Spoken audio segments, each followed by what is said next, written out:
Good morning and happy Tuesday. Good to see you guys. Sorry I missed y'all yesterday, but I'm sure you guys survived. I need to catch up on crypto news today, so we're going to be scrolling through Crypto World. We got to watch Altcoin Daily, and Mr. Guy over at Coin Bureau drops a weekly roundup. So I want to see what he has to say about crypto in the last couple days. Let's see. Yeti, what's up, buddy? Let's see who else is here in the chat. Mr. Steven Cicero is a pirate. Good to see you, buddy. Dan R. We have Dan Ruggs Gensler. What's up, buddy? Changed your name back. I love it. Rud Puts. We have Carl Coates. Sadie Sometimes. Good to see you. Duke Nukem. Dan R. I think I already said that. Matt Electron. What's up, buddy? Good to see you. Leo Lustig. How are you? Overboard Tech, my man. And everybody else that I may have missed, I apologize. But let's get into this and see what we're looking like today. Let's see. All right. Bitcoin. Just under 30,000. Actually, I'm kind of hoping it goes down to 25. And I don't have any music on. I apologize. I wasn't prepared this morning. All right. 29,819 Bitcoin. We have 1888 Ethereum. What is XRP at? 74 cents. Let me blow this up full screen so you guys could see it. 74 cents down here. Litecoin halving is coming up in a few days. Actually, was it like 20 days or something? It's really it's coming up soon. Actually, $90. We have Dogecoin 6.7. So almost 6.5 cents, I guess. But Solana, is that good actually? 24 bucks. Where's Solana been at, to be honest? It's down 7.24%, but whatever. All right, let's see. Top earner of the day. Let's see. MNT. What the hell is this? MNT. Mantle? Never heard of it. What the hell is Mantle? It looks like the 1 inch project's down 15.4%, or 1 inch network rather. We have the FTT token down 5.7. Luna, I still don't understand this whole thing. 6.8. Why these two coins are still even in existence, I don't understand it. All right, let's fear and greed index, see where we're at. 56 in the greed, pretty much same exact as it's been for the past couple weeks. Let's do top 10 coins by coin market cap, and let's get into today's video or today's news. We have Bitcoin, Ethereum, Tether, XRP, BNB, USD coin, Lido staked Ether, Cardano, Solana, and Dogecoin in the 10th. We have Tron, Polygon, and Litecoin in 13th. So Litecoin has actually dropped like $2 billion on their market cap. That's crazy.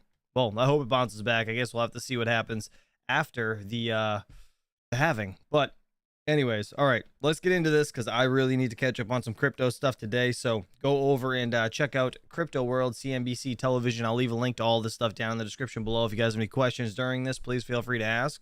Without further ado, let's do it. Today, XRP slides from last week's SEC-driven highs, but Ripple thinks banks could adopt the token after the firm's victory in court, and Kevin DeNino of KCD PR breaks down how crypto companies are working to set themselves apart from the projects that failed in 2022. Hold on real quick. Duke Nukem said, I don't know if the last message went through, but CoffeeZilla has an interesting video on helium. That is that sounds quite interesting, and I will definitely bring that up in just a second. I want to see what it is, actually. Let's listen to this, and then I'll bring that up, and we'll just look at it. If it's super long, we're not going to be able to watch it, but I can actually watch it maybe tomorrow, or we'll do something. We'll talk about it somehow. Let's finish this up first, though. Welcome to CNBC's Crypto World. I'm Jordan Smith.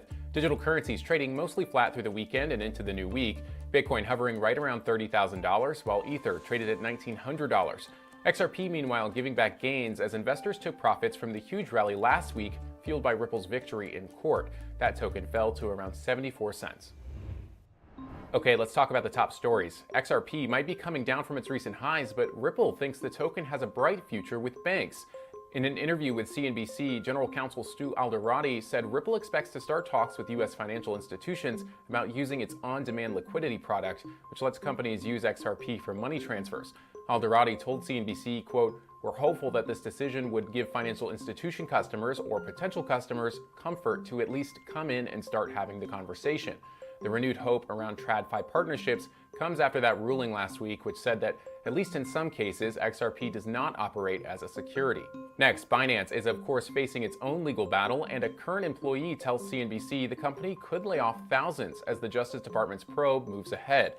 The Wall Street Journal reported that the company laid off 1,000 workers earlier this year, and the source told CNBC it could raise that number to between 1,500 and 3,000 workers in total. In response to those claims, a Binance spokesperson disputed that the cuts would affect 3,000 employees.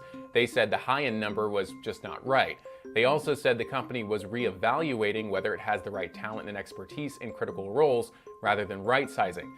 Now, just recently, Binance also faced a number of high-profile departures, including its chief strategy and business officers.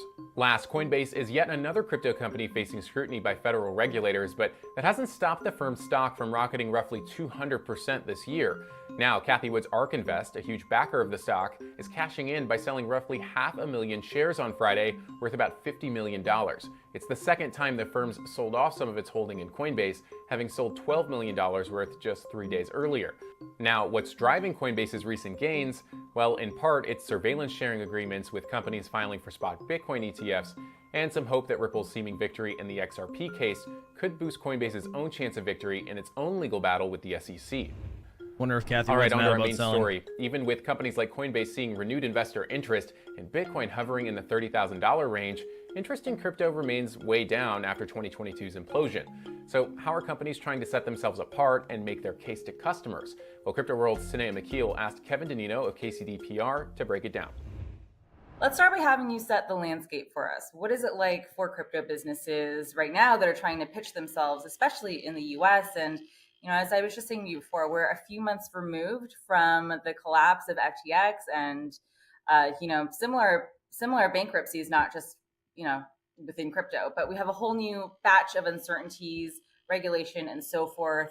How hard is it for crypto companies to make their case at a time like this? I mean, there's obviously a lot going on in the space, clearly, whether it's regulation. We have all sorts of issues going on with the SEC currently right now as well, but it's really a back to basics time. Does anybody know who this guy is? Kevin, whatever. Donino? I don't know if that's how you say his name, but I have no idea who this is. Are you guys interested in listening to this? For crypto Let me firms know, in because general. if you're not, we'll skip it. What we're seeing at KCDPR is exactly that. It's a return to talking through use cases, proper messaging, and making sure that the consumer understands, in many cases, both the risks, but it can also message on the appropriate way a firm should be talking in general when it's reaching its audience and the general markets as well. Markets love assurances of safety and security. And so in many cases where firms can do that and go back to basics, that is going to play going forward. What about for your business specifically from a crypto focus? Have you seen a slowdown in clients or a change in the types of crypto clients that are coming to you? I mean, in order to work in this business, I'm going to be honest. I don't think any of this really matters to most of us. I want to show you guys this. So I don't see anything over on CoffeeZilla real quick besides this one. Huge scammer gets arrested. Is it in this one? I think you said it was 12 minutes long though. So I don't see any helium stuff unless I'm very, very not paying attention. Where is it? Yeah, I don't know. Do you guys see it? I kind of do want to see what he has to say about this though. Huge scammer gets arrested, which is kind of neat. That's the guy from Celsius, if I'm not mistaken. So we'll jump into that in just a minute. But let me know if I'm wrong on that helium video. I don't see it unless there's like 2 channels that I don't know about. Unless there's 2 channels. All right, let's get into real quick. You know what? Yeah, let's watch Coin Bureau here. This is like a 20-minute video though. Let me see. What are you guys saying? The $1 billion network no one uses. Let me see. $1 billion network no one uses. Let me see. Let me go to the homepage quick. Was it new? Is it recent?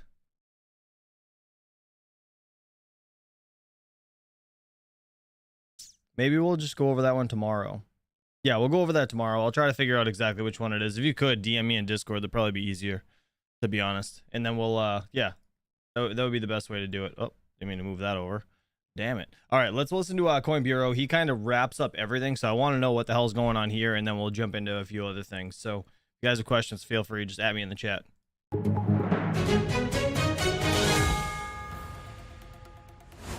Welcome to the Coin Bureau Weekly News Roundup. Here are the top stories in crypto this week.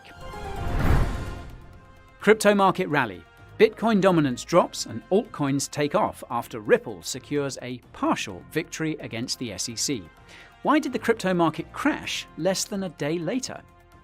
Important Ethereum updates. ETH pushes past 2K for the first time in months, Celo plans to become a layer 2, and Aave votes to launch its Go stablecoin.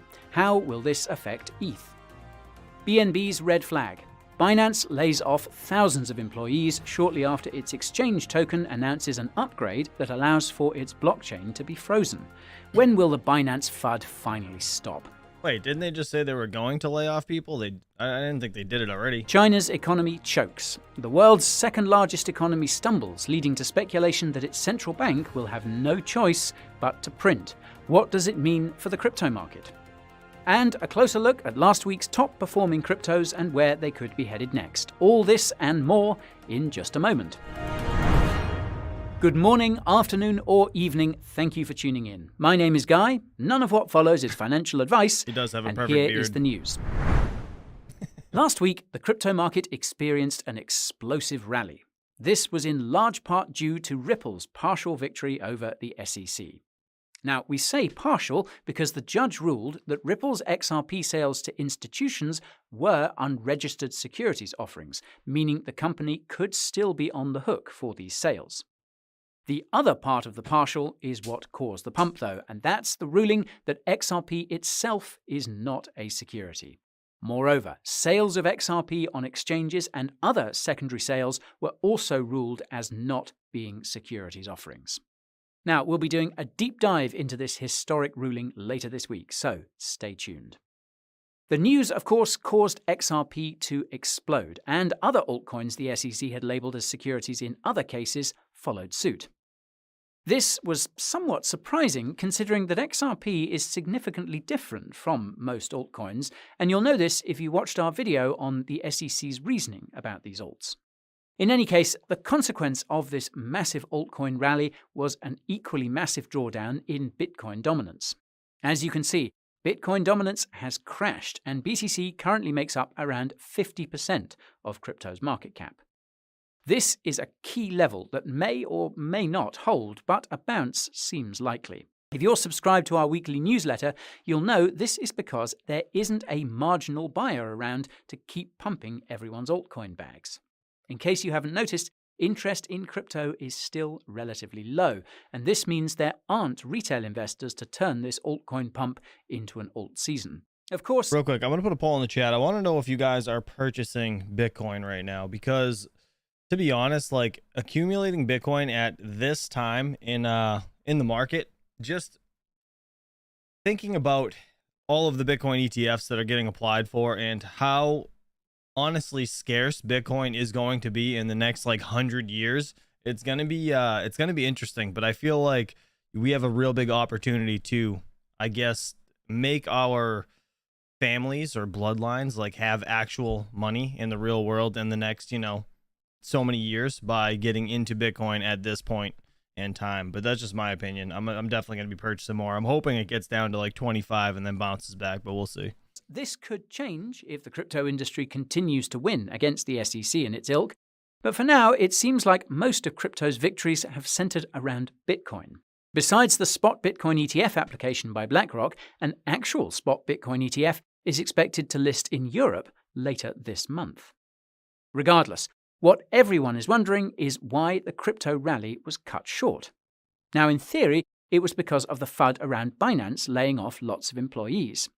In practice, however, this FUD was probably priced in. Binance had reportedly been planning these layoffs since May. More on that later. 20% of people. Another that's crazy. possible cause could have been the BTC sales by the US government. Well, 20% of their people are getting laid off, apparently. Some of you may have seen the headlines that it had moved 10,000 BTC, presumably to sell.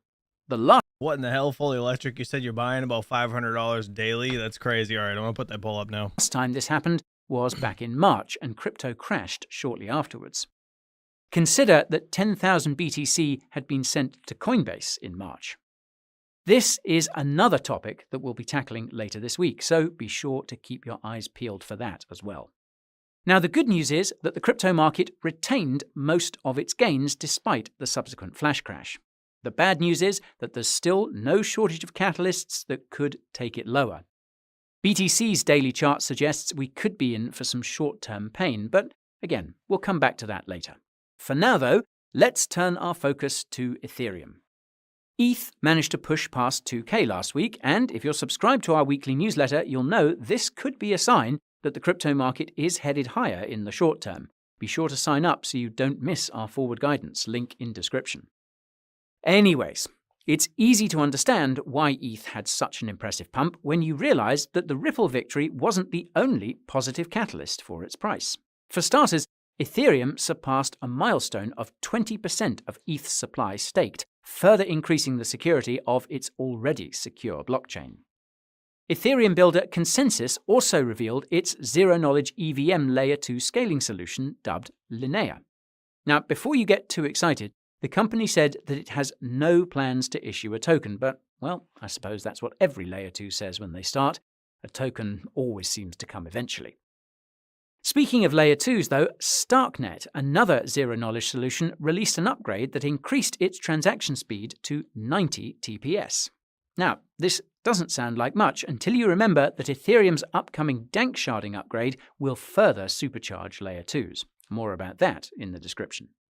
And another important Layer 2 update came from a Layer 1. Celo has floated a proposal that would see its standalone EVM-based blockchain become a Layer 2 on Ethereum in what appears to be a first for the crypto industry. This could foreshadow other EVM-compatible chains following suit. Come to think of it, it's possible that the real showdown during the next bull market won't be between Layer 1s, but Layer 2s. This likely depends on whether interest rates remain high or start going lower. Low interest rates mean more speculation, which could mean more inflows into ETH competitors, not Layer 2s. Anyhow, another significant Ethereum development was the deployment of Aave's Go stablecoin. For context, Aave is the largest borrowing and lending protocol on Ethereum, and Go is a decentralized stablecoin. Aave has been working on it for months, and it was finally released after a community vote. If you've been keeping up with the channel, you'll know that we're huge supporters of truly decentralized stablecoins. That's because if crypto continues to rely on centralized stablecoins, or worse, CBDCs, then it could become a part of the financial system it's actively trying to replace. We're going to be screwed either way, to be honest. CBDCs, I think they're coming whether we want them to or not. Go's market cap is opinion. currently in the millions, which isn't much, but it's a good start considering crypto market conditions.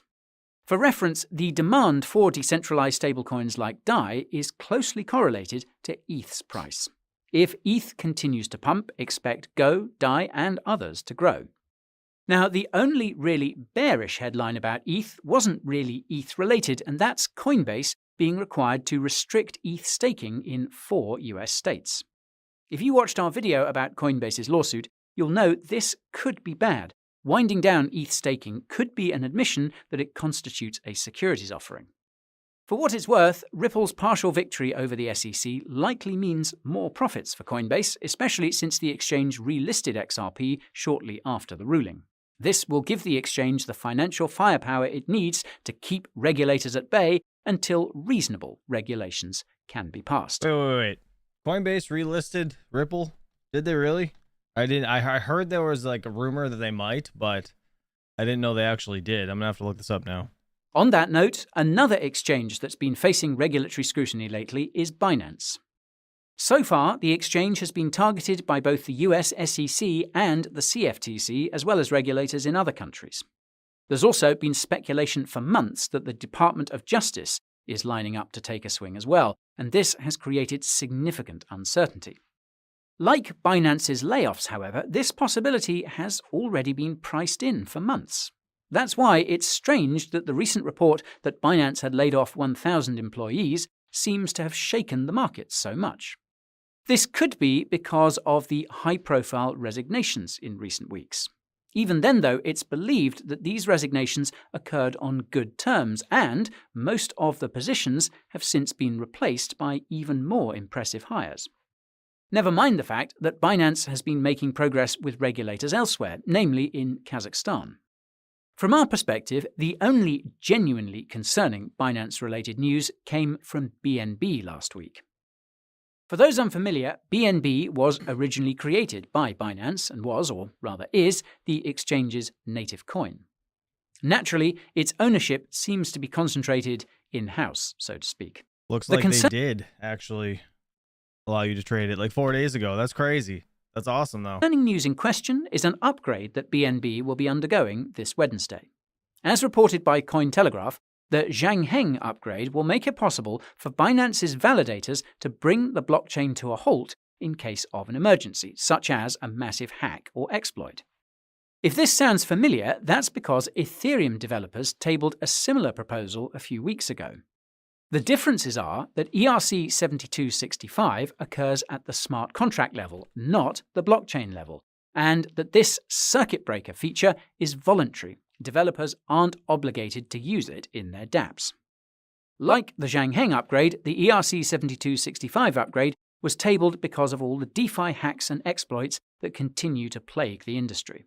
And another thing that both upgrades have in common is that they could theoretically be invoked in cases where no hack or exploit occurred, namely to comply with regulations and the like. Obviously, that is concerning, and it's even more concerning in the case of Zhangheng because the feature exists at the blockchain level. Many believe that Binance runs all the validators on BNB, but if you watched our video about it, you'll know that's not the case, at least according to public data. This begs the question of why BNB developers didn't simply opt to implement these controls at the smart contract level like Ethereum devs did. The answer is anyone's guess, and ours is that it could be because they're trying to address a pre-existing issue on the BNB chain.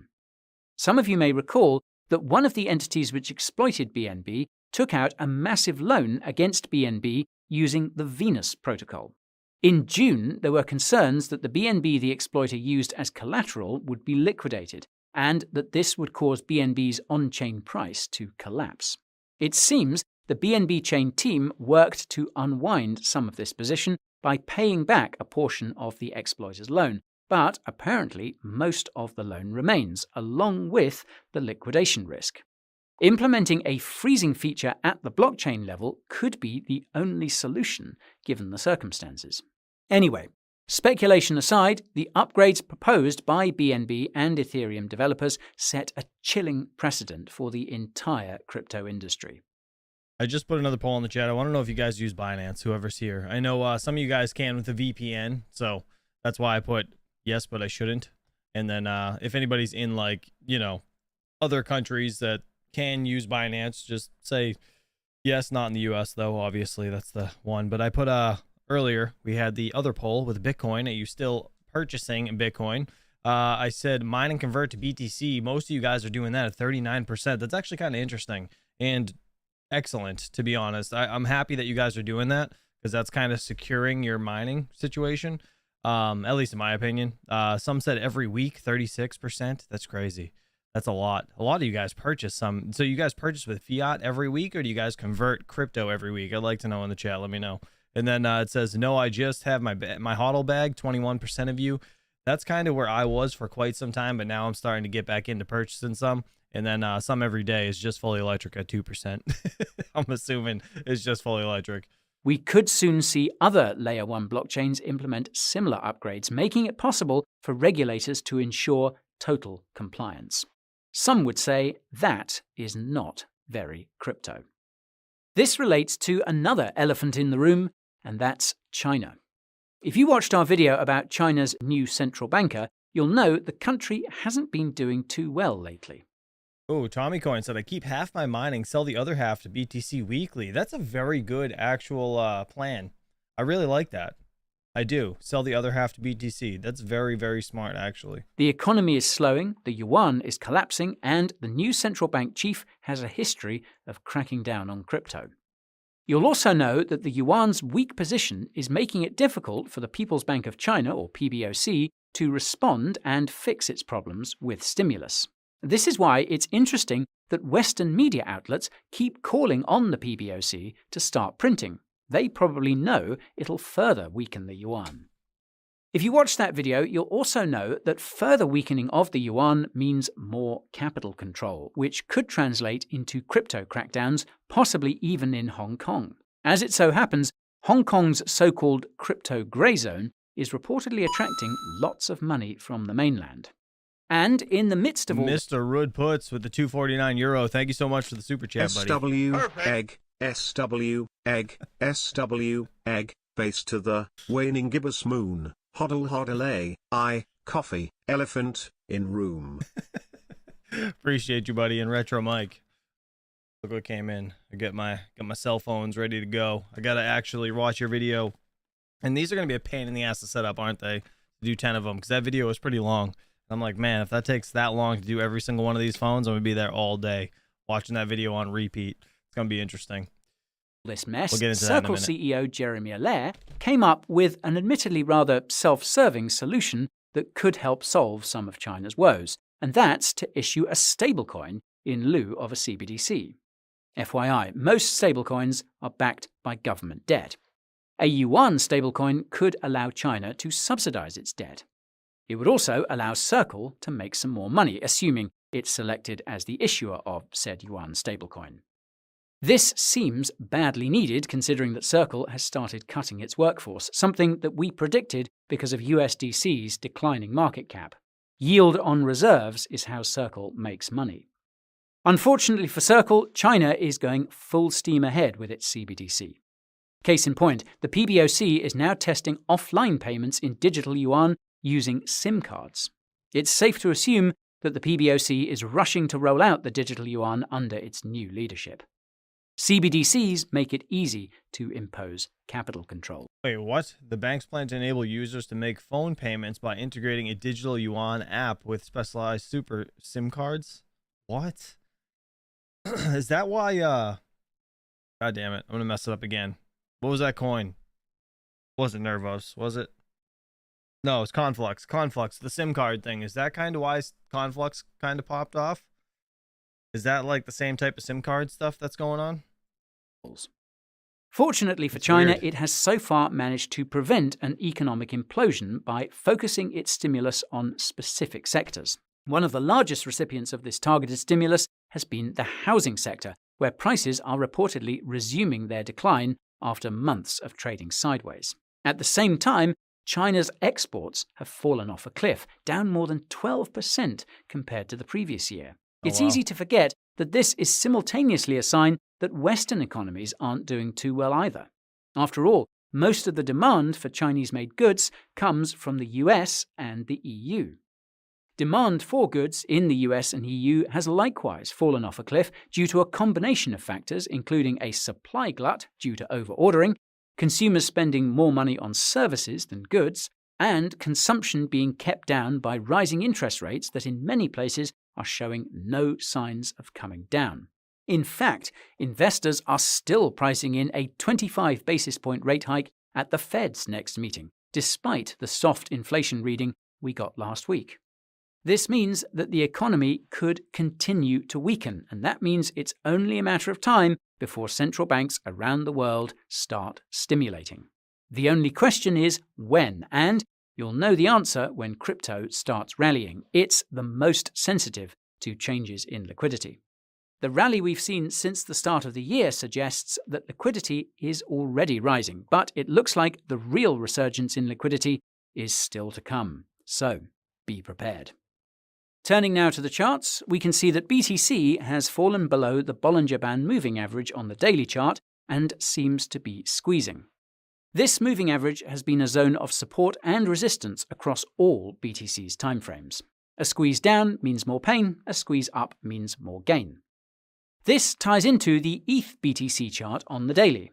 As you can see, ETH has gotten above the Bollinger Band moving average and appears to be squeezing to the upside. This suggests that ETH could rally relative to BTC over the next week. This either means a rally for both or sideways for BTC in fiat terms. Anyway, last week's top performing cryptos were XRP, surprise, surprise, Compound, Stellar, 1inch, and Synthetics, a peculiar combination given the cause of the rally. Wait, so in the 7 days, the 1inch network was 58.63% up. So I guess today's not too bad. It was down like 15% or something. That's not bad. But I honestly overall wonder what's going to happen with Ethereum, like if they are going to go after it as a security or not. The overrepresentation of Let me know what you DeFi guys tokens could be a consequence of an increased demand for leverage in the face of rising ETH prices, as I mentioned earlier. Anyhow, XRP rallied because of Ripple's partial win over the SEC, specifically the part about XRP not being a security and sales of XRP on exchanges and secondary markets not being securities offerings. This means that XRP holders are in the clear, and that's really all they need to know. XRP's massive rally makes more sense on the weekly. Its price had been squeezing since last summer and finally exploded to the upside in response to the ruling. The massive wick on the top of the weekly candle tells you that a lot of XRP holders took profit, but the squeeze could continue nonetheless. Next up, we have Compound's Comp token, which rallied for unknown reasons. Our best guess is that it has to do with the new Encumber feature that was announced by Compound Labs earlier this month. It allows users to retail custody of their crypto while allowing other wallets to transfer their tokens. Comp's price action is similar to XRP's in that it started to squeeze to the upside on the weekly. Also, like XRP, Comp faces significant resistance, in this case up to the $100 level. If it can get above that, then it could continue to squeeze higher, but history suggests that a rejection is more likely. When it comes to Stellar, its XLM coin rallied for the reason you'd expect, Ripple's partial win over the SEC. For those unfamiliar, that's because Stellar is technologically similar to XRP, though with a few key differences. Even so, it's similar enough to imply that XLM is safe from regulation. XLM's price action is almost identical to XRP's, but with a fraction of the intensity. That said, it is squeezing on the weekly. As such, it could rally along with its peers. Now, take a second to consider that all these squeezes among altcoins suggest we could see more action from them while BTC trades sideways. The caveat is that this rally may not apply to all altcoins. One example seems to be 1inch's 1inch token, which seems to have rallied in response to integrations with other DeFi protocols and its presence at the upcoming ETHCC conference in Paris. Say, that conference could explain the ETH strength. Now, are you guys worried about DeFi at all? I'm sure a bunch of you guys are into it, but I'm wondering what's going to happen with that entire ecosystem, I guess, when it comes to just being decentralized, and if they're going to start trying to come after it somehow. Now, in contrast to its peers, 1inch is looking weak on the weekly chart. It got rejected at the Bollinger Band moving average and seems to be squeezing down, not up. And finally, we have Synthetics, whose SNX token appears to have pumped in response to the reel of Infinex, a front end for the Synthetics DEX that's intended to compete with centralized exchanges. There seems to have been a general uptick in DEX trading as a result of all the SEX crackdowns as well. Funnily enough, SNX is perfectly in the middle of the Bollinger Band moving average on the weekly, again with a squeeze. The coming weeks will determine whether this squeeze goes up or down. All right, huge shout out to Mr. Guy over at Coin Bureau. I don't think most of these coins really matter to a lot of us, and I want to actually watch this. So owning just one Bitcoin will be life-changing. This is Michael Saylor's interview that they had with Altcoin Daily, but they cut out like a little section here, and they have two videos actually. Real quick, I'll just show you guys. So they have this one that's an hour long, and this one's like a segment of that actual hour, I believe. So this one is actually, I thought, was pretty good. So I want to listen to it with you guys and just kind of show you guys, or have you hear what he actually mentioned and how he kind of related it to purchasing, I believe it was like a city block in New York and a piece of Bitcoin, and how he related the two. It was kind of interesting. So let's do it. Let's do it. If you guys have any questions, please feel free to ask. Buying a Bitcoin, whether it's one Bitcoin or a million Satoshis or 100,000 Satoshis or one Satoshi, is just like buying into New York City 250 years ago. There's only one thing, as an average American, there's only one thing, only one hang up I have. It's that I feel like I'm a little late to the party. There's no way I can accumulate one whole Bitcoin. I mean, at this point, I'm shooting for 0.1 Bitcoin. So, I mean, I guess my question is 0.1 Bitcoin of any significance? He's a lying sack of shit. They both have more than one Bitcoin. There's no way. You know, New York was the greatest city in North America by about 1776, and you would have been late to the party. But the question is, would you buy a city block in New York in 1776? Or if you waited till 1876 and you were really late to the party and New York was the greatest city in North America, was it too late to buy a city block in New York City in 1876? Guys, seriously, listen to what he says here. And I don't know how you guys feel about Michael Saylor, if you like him or not, but I mean, I like the guy. I think he's very intelligent. And the way he puts this into kind of perspective with the New York stuff versus Bitcoin, it's so interesting to me. So just make sure you guys pay attention to it. That's all I can really say about it. Or how about 1976? If you were 200 years late to New York City, if you look at the property values of New York in 1976, what you'll find is you would be rich if you had actually bought real estate in New York in 1976. So the answer to the issue is in every economic system, every economic empire, there's always one city, one place that one network where people gravitate to. In ancient, in the ancient Med, it was Carthage for a while, and then it was Rome, and then it was Venice, and eventually the French Empire terminated in Paris, and the British Empire terminated in London, and then eventually the American economic empire terminated in New York. And there are reasons why. It's just everybody comes together in that place. Even today, New York is still the economic epicenter of the United States. And so Bitcoin represents the economic epicenter of cyberspace. It is the one place where if I want to create a digital application, if I want to move money at the speed of light, and I live in Singapore, I'm using Bitcoin. If I live in Paris, I'm using Bitcoin. If I live in Moscow, I'm using Bitcoin. If I live in China, I'm using Bitcoin. So you see, everybody in the world that actually believes in the idea of a digital asset that wants to build this as a treasury reserve asset, they're going to gravitate toward the most powerful network. Why? Because everybody else is gravitating there. Why do people go to New York? Because the smart money is in New York. I could go to New York 20 years ago. I could take 10 meetings. I could raise $1 billion in 2 days. So why would we be so stupid as to go to New York? Well, because that's where the money is. The money is in New York. So I went. And what did I bring with me? I brought my brain power and I built my business there. And so I then reinforced that network effect. Today, the smart money is in Bitcoin. Bitcoin's about a $500 billion network. How big can it get? Well, 500 trillion, 1,000x bigger in today's dollars. Can you imagine that? Bitcoin 1,000x bigger in today's dollars? It'd be insanity. There's about $950 trillion worth of wealth out there. It's not out of 350 trillion worth of real estate. Half of it is just capital or monetary premium. $300 trillion worth of bonds. Half of it is just a monetary premium. 100 trillion worth of equity. Half of it is a monetary premium. 12 trillion worth of gold. 80% of it is a monetary premium. So as the world gets smarter, people are going to sell those things because they don't make good money. Gold is awful money, right? It's just awful money.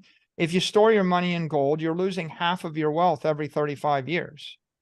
So why would you do that, right? It's not working. In the last 2.5 years, gold is down 5%. Bitcoin is up 150%. The only people that are buying or holding gold are people that aren't paying attention, right? The smart money is clearly running away from it. And in time, people will dump their gold. And when they dump their gold, Bitcoin will jump by a factor of 10. So the answer to the question of why you should buy a Bitcoin is a Bitcoin represents one block in cyber New York, which has got 21 million blocks for all. Real quick, the gold comparison that he just said, like, I honestly don't think people are going to just dump all of their gold.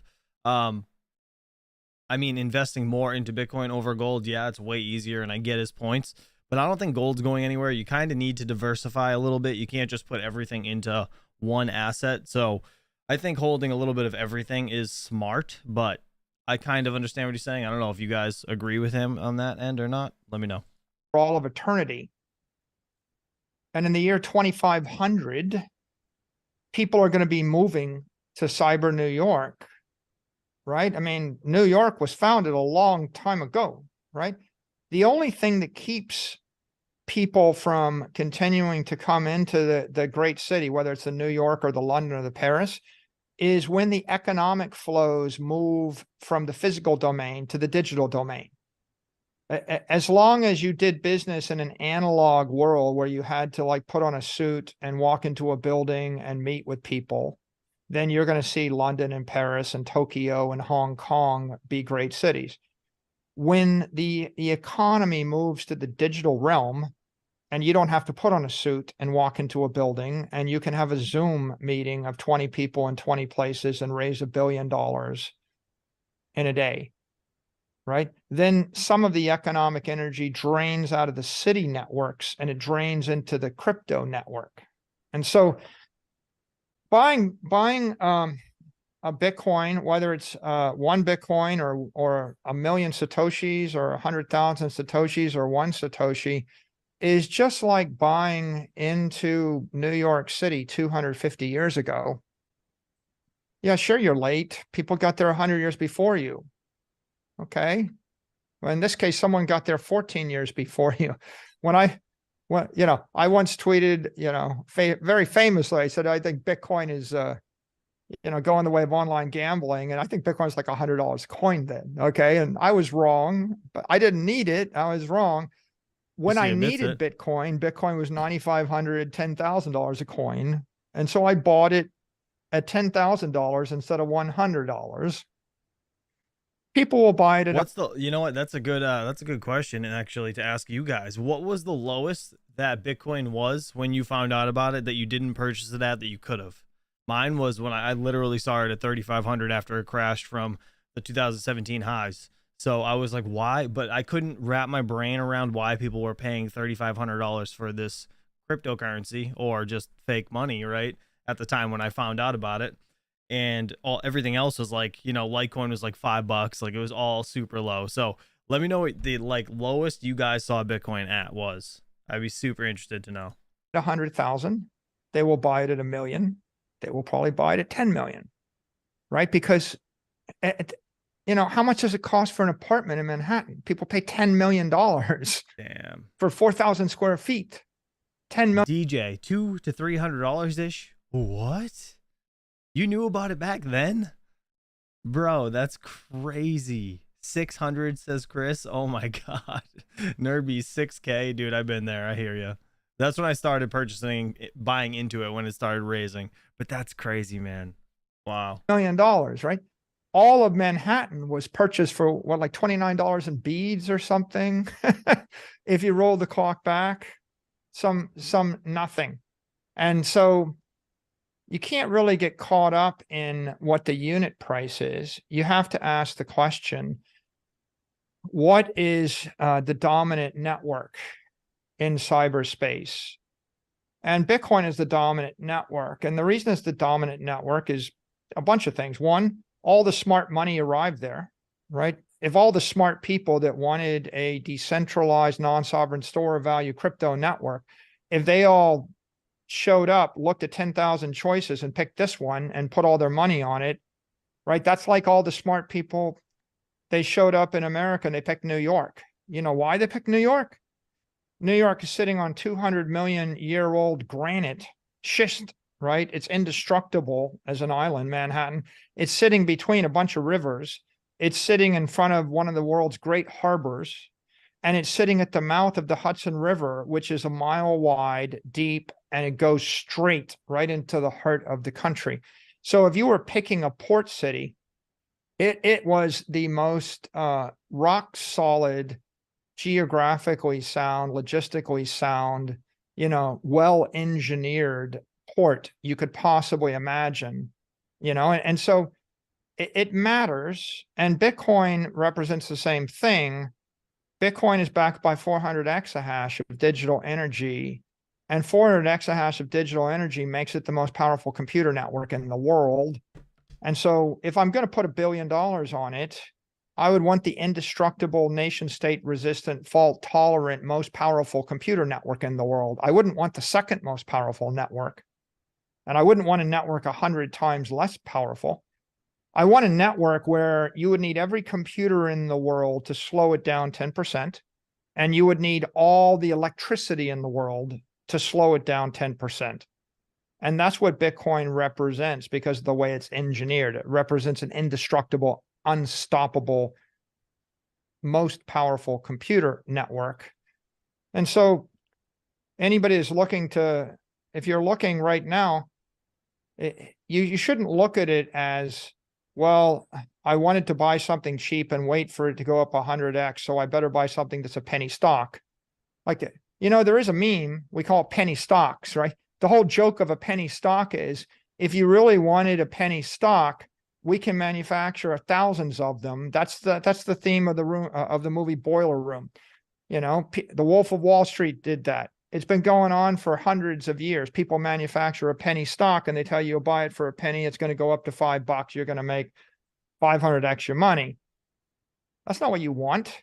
You want a cheap apartment? I'll sell you a $4 million apartment in New York, which looks expensive, or I'll sell you a $42,000 apartment, you know, in some random suburb, you know, in a third world country.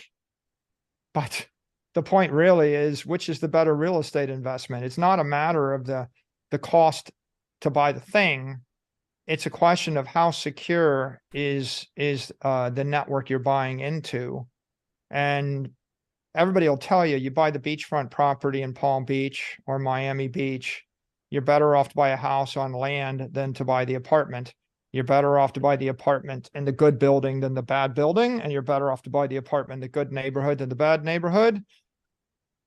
And you're better off to buy the real estate in the capital city of Rome or London or Paris or New York than to buy the real estate in the 13th biggest city in the country. Mr. Crypto Frank, dude, thank you Everyone so needs much. to listen to this over and over again. I saw BTC at $170 and started buying a little over $1,700. I can't predict the future, but I can say BTC is the next commercial property play. Holy shit. Dude, thank you so much for the super chat. You don't have to donate that much, Crypto Frank. You're crazy. I really appreciate it, though. Thank you so much. Man, that is so true. Everyone needs to listen to this over and over again. I've listened to this about 3 times, no joke, about him just talking about how, you know, investing into New York, like a city block in New York, against the whole Bitcoin thing. It makes total sense. That's absolutely wild. Man, so you heard about Bitcoin at 170 and you started buying a little over 1,700. Dude, good for you. That's amazing. And you know what? DJ Mines actually was just saying in the chat that he heard about it back in, what was it, 2010?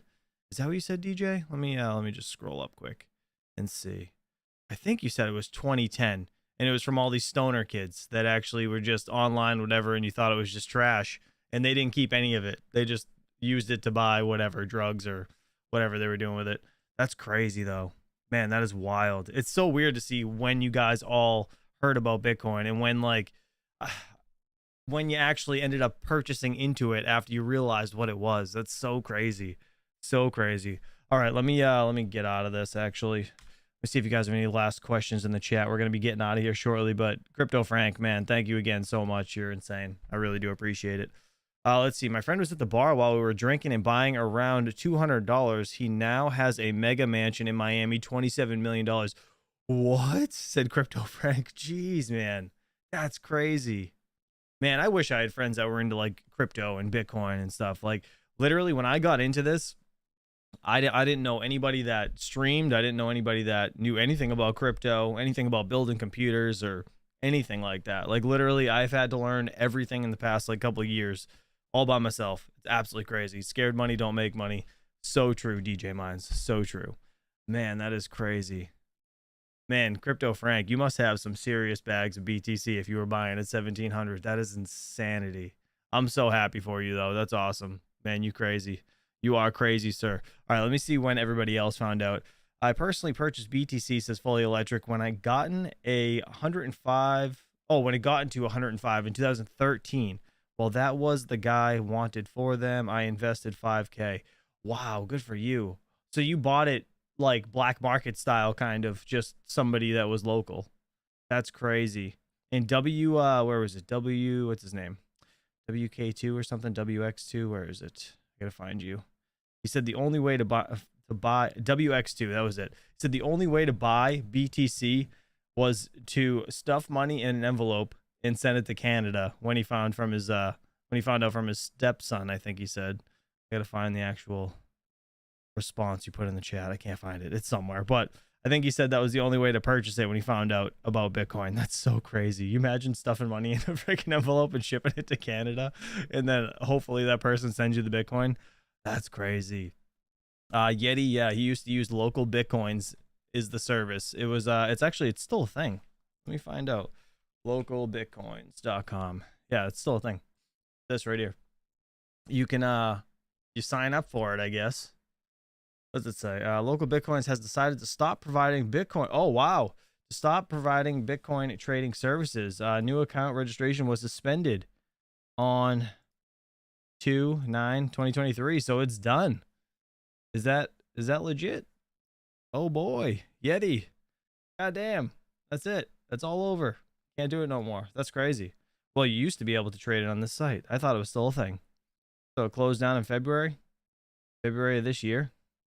Probably in lieu of not wanting to get absolutely effed by, the people in charge. Let's put it that way. That's crazy. But all right, guys. So today I got to do this. I got to get into these phone things. I got to download Veriscoin wallet, and I need to get this thing up and mining. I have 10 of these phones I need to do. So I don't know if I'll do a live stream at some point when we're setting these up, but I got to get some 3D printed phone stands together. I'm going to do some wall mounts and desk mounts for the phones. I just got to figure out a way to do it properly. So if you guys have any ideas, please feel free to send it over in the Discord. Let me know about it. Let's see. Yes, LBTC was great back in the day. What is LBTC? LBTC. Oh, local Bitcoin. That's what you're talking about. Never mind. My bad. I'm in the Discord channel. Pop in and chill with us. I will after this if I can. I got to be on daddy duty, though. Take care of the kids. You know how that goes. Guys, that like button. Appreciate you for hanging out. Again, Crypto Frank, thank you so much. Mr. Rudputs, thank you as well. I appreciate the super chats. You guys are awesome.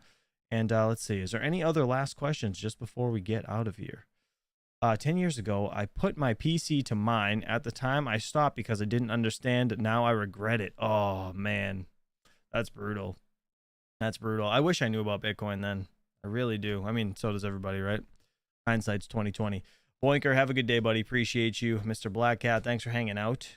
Let's see if there's anything else I missed. I'm just scrolling through real quick. I'm only getting 3 hashes on the phone. We need a tweak video.